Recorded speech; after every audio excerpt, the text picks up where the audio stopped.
दोस्तों, अभिवादन स्वीकार कीजिए रामचंद्र मौर्य का और हमारे चैनल में आपका स्वागत है। आज हम चर्चा करेंगे जातिगत जनगणना या ओबीसी जनगणना पर, क्योंकि आज मोदी सरकार ने सुप्रीम कोर्ट में बयान देकर के यह कह दिया कि हम ओबीसी जनगणना नहीं करा सकते हैं। क्यों नहीं करा सकते हैं, उसकी वजह क्या बताया है कि जातिगत जनगणना बहुत जटिल चीज है और इसमें बहुत सी खामियां हैं और बहुत सी त्रुटियां हैं, हो सकती हैं, इसलिए इसे कराना सही नहीं रहेगा। अब विचाराधीन था अभी तक जातिगत जनगणना होना, और इसके पहले नीतीश कुमार और तेजस्वी यादव मिल चुके थे प्रधानमंत्री जी से कुछ समय पहले और उन्होंने मांग किया था। सिर्फ उन्होंने ही नहीं बल्कि पूरे देश से यह मांग उठी थी। पूरा ओबीसी समाज इस बात पर अड़ा हुआ था कि ओबीसी जनगणना लागू होनी चाहिए।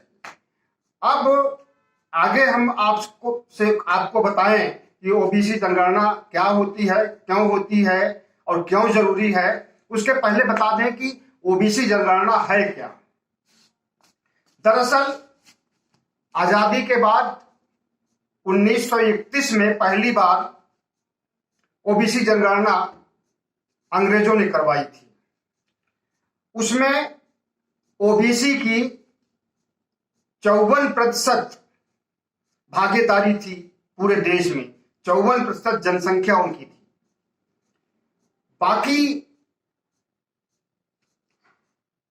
बाकी में सब थे, सवर्ण, दलित और भी जितनी जातियां हैं, ब्राह्मण, ठाकुर, वैश्य, सब थे। लेकिन अब सरकार ये क्यों नहीं कराना चाहती है, उसकी वजह है कि अगर 54% से भी ज्यादा, जैसा कि संभावना है कि 54% से भी ज्यादा ओबीसी की जनसंख्या हो गई है, ओबीसी की जनसंख्या 54% से ज्यादा अगर है तो जितना ज्यादा होगी उतनी ज्यादा भागीदारी देनी होगी। अभी 54% है और आरक्षण कितना दिया जा रहा है, 27%, मतलब 54 का आधा। क्योंकि संविधान में एक रूल बना दिया गया है कि 50% से ज्यादा आरक्षण नहीं हो सकता। अब उसी 50% में ओबीसी को भी देना है, दलित को भी देना है, एससी एसटी को देना है, सबको उसी में बांट देना है। लेकिन जब यह जनगणना होगी और पता चलेगा कि हाँ ओबीसी 60% है, तो ओबीसी समाज बैठा नहीं रहेगा, फिर वो अपनी हिस्सेदारी पूरी मांगेगा, जैसा कि जगदेव प्रसाद ने कहा था और भी कई समाज सुधारकों ने या राजनीतिज्ञों ने कहा था कि जिसकी जितनी हिस्सेदारी उसकी उतनी भागीदारी। तो 60% अगर भी जनसंख्या इनकी बढ़ गई है, ओबीसी की 60 तक हो गई है, तो 60% अगर आरक्षण ओबीसी को हो जाएगा तो बाकी जो है 20% में तो ये एससी एसटी भी आ जाएंगे। इस तरह से 80% तक आरक्षण देना पड़ जाएगा। इस कारण जो है मोदी सरकार आरएसएस के कहने पर, जरूर आरएसएस से चर्चा किया होगा, सलाह लिया होगा, और आरएसएस वो कतई नहीं चाहता है कि जनगणना हो और ओबीसी को आरक्षण दिया जाए। वो तो पहले बोल चुका है कि आरक्षण जितना दिया जा रहा है, आरक्षण का टाइम पूरा हो गया, समय सीमा खत्म हो गई, इसकी समीक्षा होनी चाहिए। समीक्षा का मतलब क्या होता है? समीक्षा का मतलब गुण दोष दोनों को निकालना होता है उसमें। लेकिन जब समीक्षा की जाएगी तो दोष निकाला जाएगा कि हाँ आरक्षण में क्या दोष है, गुण नहीं निकाला जाएगा उसका कि हाँ आरक्षण से कितना फायदा हुआ है ओबीसी समाज को और कितना और होना चाहिए। वैसी समीक्षा नहीं होगी। तो आरएसएस का समीक्षा करने का अलग नजरिया भी है। वो तो चाहता है कि जो है ओबीसी, दलित, ये सब पहले जैसे बने रहें, शूद्र बने रहें, नीच बने रहें, हमें कमा के खिलाते रहें और हमारी सेवा करते रहें। उसका तो शुरू से ये मानना है। जब वो मनुस्मृति को संविधान बनाना चाहता है तो उसी मनुस्मृति को लागू करना चाहता है, और वो मनुस्मृति कभी नहीं चाहेगी कि एक शूद्र को शासन में, प्रशासन में, राजनीति में हिस्सा दिया जाए। तो जब ऐसी सोच की सरकार है, ऐसी सोच मोदी सरकार लेकर चल रही है, आरएसएस के प्रचारक रहे हैं। मोदी जी ने खुद कहा है, प्रधानमंत्री बनने के बाद भी कहा है कि हम तो शुरू से आरएसएस के प्रचारक रहे हैं और आज भी प्रचारक हैं। तो जब आरएसएस के एजेंट के रूप में वो काम कर रहे हैं, भारत सरकार को संभाल रहे हैं, तो कैसे वो ओबीसी जनगणना को लागू कर सकते हैं। रही बात अब विपक्ष की, जैसे उधर सुप्रीम कोर्ट में इन्होंने बयान दिया, वैसे जंगल के आग की तरह ओबीसी जनगणना की खबर फैल गई। लालू यादव ने ट्वीट किया, अखिलेश यादव ने, कांग्रेस पार्टी ने, जो कांग्रेस पार्टी कभी 70 सालों में ओबीसी जनगणना का नाम नहीं ली थी, वो भी आकर के मैदान में खड़ी हो गई है। कांग्रेस पार्टी, जितनी भी राजनीतिक पार्टियां हैं, बसपा भी है, वो ये नहीं कह सकती ओबीसी जनगणना नहीं होनी चाहिए, बसपा भी, क्योंकि अगर ये लोग जो भी ओबीसी के खिलाफ बोलेगा उसको ओबीसी एक वोट भी नहीं देगा। इसलिए कोई भी बचेगा इसको विरोध करने से। रही बात भाजपा की, तो भाजपा की जो किरकिरी हो रही है, वो मतलब एक तो वैसे कोरोना से, किसान आंदोलन से, बेरोजगारी से भाजपा की हालत पतली थी। अब ओबीसी जनगणना से इनकार करके उसने अपने पैर पर कुल्हाड़ी मार लिया। अगर ओबीसी जनगणना की बात मान लेती और ओबीसी को खुश कर देती जनगणना की बात मान करके, तो शायद उसकी सरकार फिर बन सकती थी और ओबीसी के काफी वोट उसको मिल सकते थे। लेकिन अब ये गेंद अखिलेश यादव के पाले में चली गई। अखिलेश यादव किस रूप में इसका उपयोग कर सकते हैं अपनी सरकार बनाने के लिए, जीत सुनिश्चित करने के लिए, ये उनके ऊपर निर्भर करता है। वैसे अखिलेश यादव चूक नहीं रहे हैं, वो बड़ी बारीकी से, उनको पता था कि क्या होने वाला है, ये मानेंगे नहीं, बड़ी बारीकी से अपना ओबीसी कार्ड खेल रहे हैं। और इस समय 7 पदयात्राएं चल रही हैं, 7 जातियों की 7 पदयात्राएं चल रही हैं। उसमें जो मुख्य जातियां हैं सबकी पदयात्राएं, कुशवाहों की, पटेलों की, लोधियों की, सबकी पदयात्राएं चल रही हैं। और हर जगह ओबीसी के नेताओं से, छोटे नेताओं से, बड़े नेताओं से एक दूसरे के संपर्क में है और अपनी पार्टी को मजबूत कर रहे हैं। और ऐसे में जब चुनाव नजदीक आ रहा है, तो मोदी सरकार ने, जो कि पहले कहा जाता था कि मोदी सरकार या मोदी जी तो खुद जो है चाहते हैं कि पिछड़ी जातियों का उत्थान हो, और उन्होंने 27 मिनिस्टर भी बना दिए केंद्र में। तो 27 मिनिस्टर जो बनाया था, वो कार्ड अब इसके सामने फीका पड़ गया है, उससे कोई फायदा होने वाला नहीं है।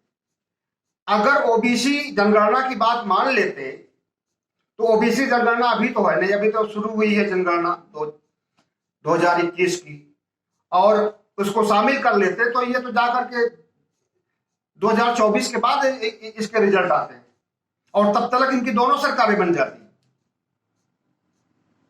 उत्तर प्रदेश की भी बन जाती और केंद्र की भी बन जाती। लेकिन मोदी सरकार को गलत सलाहकार मिल गए, और अगर आरएसएस की सलाह से ऐसा हुआ है, तो आरएसएस ही मोदी के पतन का कारण होगा। वो समय के नब्ज को नहीं पहचान पा रहा है, और मोदी जी भी समय की नब्ज को नहीं पहचान पा रहे हैं। अभी तो मंडल कमंडल टकराया हुआ था भारतीय जनता पार्टी में, कमंडल को पकड़ लिया योगी जी ने और मंडल को पकड़ लिया था मोदी जी ने। टकराहट हुई, कमंडल की जीत हुई, मंडल की हार हुई। अब अपनी एक भी बात नहीं मनवा सके योगी से। योगी के साथ आरएसएस खड़ा है और आरएसएस की वजह से मोदी सरकार की हिम्मत नहीं है कि एक अपना अरविंद शर्मा नाम के आदमी को उप मुख्यमंत्री या किसी पद पर रख सके या पार्टी में अध्यक्ष उपाध्यक्ष कुछ भी बना सके। तो अब मंडल 2 शुरू हो जाएगा वो मतलब इस समय से, आज की डेट से, और इसके लिए बहुत बड़ा आंदोलन छिड़ेगा। लालू यादव ने इसके संकेत दे दिए हैं कि ये तोता मैना का और गाय का, बछड़े का और भैंस का, इसका तो जनगणना कर लेते हैं, लेकिन जो पिछड़े हैं, दलित हैं, वंचित हैं, उनकी जनगणना नहीं कर रहे हैं। अगर उनकी जनगणना करते तो ये समझ में आ जाता कि भारत में ओबीसी की क्या स्थिति है, उनकी आर्थिक स्थिति कैसी है, सामाजिक स्थिति कैसी है, रहन सहन कैसा है, खान पान कैसा है, सब कुछ उजागर हो जाता। और जब ये उजागर होता तो उनको देना पड़ता, जितनी उनकी भागीदारी है उसको पूरा करना पड़ता। असल में ऊंची जातियों का वर्चस्व बनाए रखने के लिए, ऊंची जातियों का वर्चस्व हर जगह है। पीएमओ में, प्रधानमंत्री कार्यालय में 89 एम्प्लॉई हैं। एम्प्लॉई मतलब कि बड़े अधिकारी, जो कि सेक्रेटरी, संयुक्त ज्वाइंट सेक्रेटरी, डिप्टी सेक्रेटरी, इन पदों पर 89 पद हैं और 89 के 89 पूरे सवर्ण जातियों से भरे हुए हैं। उसमें एक भी ओबीसी नहीं है और एक भी एससी एसटी नहीं है। मतलब कि पीएमओ में 100% आरक्षण ऊंची जातियों का है। इसी तरह से न्यायालय में, सुप्रीम कोर्ट में देखिए कितने ओबीसी हैं, कितने एससी एसटी के हैं। मुश्किल से 3% या 4%, इससे ज्यादा नहीं है। मतलब कि 95-96%, और उसमें से सिर्फ ब्राह्मण 90% न्यायालय में। और सिर्फ सुप्रीम कोर्ट की बात नहीं है, जितने भी हाई कोर्ट है, अभी देखिए नए जज बनाए गए, उसमें कितने ओबीसी एससी एसटी के। तो निचले स्तर के न्यायालयों में भी ओबीसी की मौजूदगी नहीं है। अगर जनगणना हो जाती तो ये मौजूदगी मजबूरन देनी पड़ती। बाबा साहब भीमराव अम्बेडकर ने जो संविधान बनाया है उसमें समानता का अधिकार और सामाजिक न्याय, ये सब सुनिश्चित किया गया है, लेकिन उसका अनुपालन नहीं हो रहा। बाबा साहब ने संविधान सभा में कहा भी था कि संविधान तो बन गया है, लेकिन यह निर्भर करेगा लागू करने वालों पर। लेकिन लागू करने वालों की जब नीयत ही नहीं सही होगी, आरक्षण देने के लिए उनका जज्बा ही नहीं होगा, संविधान की बात ही नहीं मानेंगे, तो कैसे वो ओबीसी जनगणना करा सकते हैं। अब इसका असर चुनाव पर पड़ेगा। सिर्फ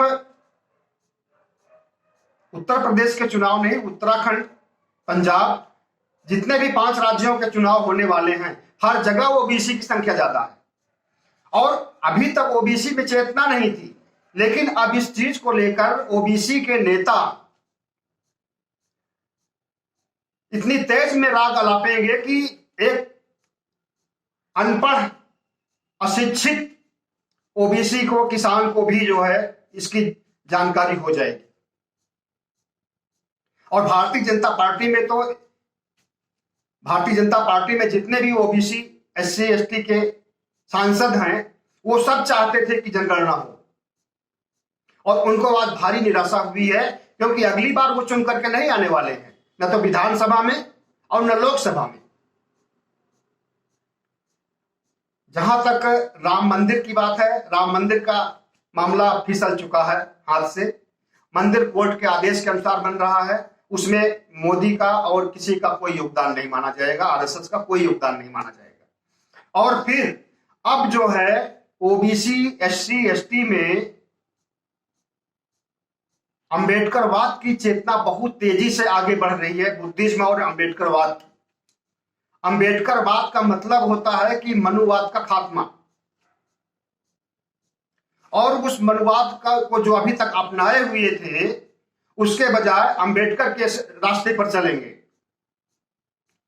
बहुत तेजी से सोशल मीडिया में देखिए तो इनके आईटी सेल के अलावा बाकी अंबेडकरवादी छाए हुए हैं। इनके मीडिया सेल जो है, अमित मालवीय जिसके हेड हैं, मुट्ठी भर लोग उसमें हैं, या अपने बात को गलत ढंग से पेश करते हैं, गलत समाचार को तोड़ मरोड़ करके फर्जी चीजें परोसते हैं वो मोदी के पक्ष में। लेकिन सोशल मीडिया का एक बड़ा हिस्सा अंबेडकरवाद और बुद्धिज्म से पटा हुआ है और लोगों में चेतना आ रही है। तो जो लोग अंबेडकरवादी बन रहे हैं वो राम पर, कृष्ण पर और देवी देवताओं पर भरोसा करने वाले नहीं हैं। वो टाइम निकल गया अब जब इन पर भरोसा करते थे और इनके लिए लड़ने के लिए, मरने के लिए, बाबरी मस्जिद गिराने के लिए निकल पड़ते थे। अब चेतना सोशल मीडिया कुछ जगा रहा है, कुछ हमारे युवा पढ़े लिखे जगा रहे हैं और कुछ नेता लोग भी। समय अब बहुत तेजी से बदल चुका है और बदल रहा है। अब जो है, अगर ओबीसी के हितों की बात मोदी सरकार या आरएसएस नहीं करेगा, इसका वही हाल होगा जो 1984 में हुआ था। 2 सीटें हो सकता है कि वो भी हाथ से निकल जाए, 0 पर आ जाए। और ओबीसी जनगणना को नजरअंदाज करने या उसे न मानने से बहुत बड़ा संदेश ये गया है कि मोदी जी ओबीसी विरोधी हैं, पिछड़ी जातियों के विरोधी हैं। अभी तक तो 27 लोगों को उन्होंने अपने मंत्रिमंडल में रख करके ये ढिढोरा पिटवा दिया था कि हम बड़े हितैषी हैं। लेकिन आज जब सुप्रीम कोर्ट में ऐसी घोषणा हुई तो ओबीसी समाज को पता चल गया कि उसकी औकात कितनी है और उसको कितनी अहमियत देते हैं मोदी जी। अब रही बात ओबीसी संगठन को कैसे तोड़ा जाए, इनकी एकता को कैसे भंग किया जाए, इस पर विचार आरएसएस और बीजेपी कर रही है। उसको तोड़ने के लिए इनके पास एक बहुत बड़ी काट है और उसको आजमाना चाहते हैं। लेकिन उस काट से हमें तो नहीं लगता कि मंडल 2 के आंदोलन को ये रोक सके। अब ये 1990 में जो आंदोलन मंडल का छिड़ा था वो नंबर 1 माना जाएगा। और ये जो है आंदोलन जो आज से शुरू हो रहा है, आज देखिए तो पूरे देश में ओबीसी समाज में एक निराशा का माहौल है और बीजेपी सरकार के प्रति नफरत है। अब इस नफरत का देखिए कितना फायदा पिछड़ी जातियों को या समाजवादी पार्टी को मिलता है, ये इनके ऊपर निर्भर करेगा कि कितना ये उसको कैप्चर कर सकते हैं, उसको अपनी तरफ खींच सकते हैं। हाँ, तो मैं कह रहा था कि राघवेंद्र कमेटी एक बनाई गई थी, तो राघवेंद्र कमेटी ने सिफारिश किया था कि ओबीसी समाज को 3 भागों में बांट दिया जाए। मतलब ओबीसी समाज की को खंड खंड पाखंड करने के लिए कमेटी बैठाई गई और कमेटी ने अपनी बात रख दी और वो ठंडे बस्ते में पड़ा हुआ है। अब ये लोग ये चाहते हैं कि इस कमेटी के अनुशंसाओं को लागू कर दिया जाए और ओबीसी समाज को 3 भागों में बांट दिया जाए। एक जिसको ये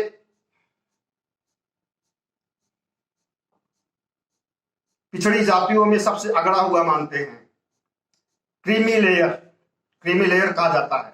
उसमें विकसित हो चुके या धनवान धनाढ़ हो चुके यादव, और दूसरा एक जो मध्यम है, न तो वो बहुत गरीब है ओबीसी में, न बहुत अमीर है, और तीसरा जो है अति पिछड़ा। तो इन तीनों खंडों में बांट देने पर इनको सहूलियत हो जाएगी कि इनका जो साम दाम दंड भेद की नीति है वो कारगर हो जाएगी। साम दाम तो चल नहीं पा रहा है, जबरदस्ती ताकत लगा करके अमित शाह की चाणक्य बुद्धि तो अब चल नहीं पा रही है, न चल पाएगी। पैसा दे, दाम का मतलब पैसा, पैसा दे करके भी नहीं हो सकता कि ओबीसी को खरीदा जा सके। दंड और भेद, भेद इसको कहते हैं कि 3 टुकड़ों में बांट दो और एक एक टुकड़े को अपने फेवर में कर लो। तो ये मोदी सरकार की नीति है। अब राघवेंद्र कमेटी को लागू करने का मन बना रही है। अभी वो कहां तक अपने गले में फांसी का फंदा डाल चुकी है जो उसको ढीला कर पाएगी या और कस देगी। हमें तो लगता है कि राघवेंद्र कमेटी की सच्चाई भी उजागर हो जाएगी जब ओबीसी में, तो मोदी सरकार कहीं की नहीं रहेगी। तो बहुत इस समय देश में ओबीसी की जनगणना की बातें हो रही हैं, हर स्तर पर हो रही हैं, ऊपर से नीचे तक हो रही हैं। और इनको अगर इनका अधिकार नहीं दिया गया, इनकी जनगणना नहीं की गई, इनकी गरीबी और मजबूरी और इनकी सामाजिक स्थिति को नहीं सुधारा गया, तो एक दिन भारतीय जनता पार्टी का अस्तित्व ही खत्म हो जाएगा। वो अपने आप जो है अपना अस्तित्व मिटाना चाहती है। याद होगा आपको कि 2017 में ओबीसी के वोट से ही भारतीय जनता पार्टी आई थी सत्ता में और भारी बहुमत से। और 2019 के लोकसभा चुनाव में भी ओबीसी का पूरा वोट मोदी जी को गया था। लेकिन अब समीकरण बदल गया है, अब रुख बदल गया है, अब हवा बदल चुकी है। अगर अभी भी मोदी सरकार नहीं चेतती है तो शायद उत्तर प्रदेश का चुनाव भी और केंद्र का चुनाव भी उसके लिए वाटरलू साबित होगा। बहुत बहुत धन्यवाद। हमारा वीडियो अच्छा लगा हो तो सब्सक्राइब कीजिएगा, लाइक कीजिएगा, शेयर कीजिएगा। धन्यवाद।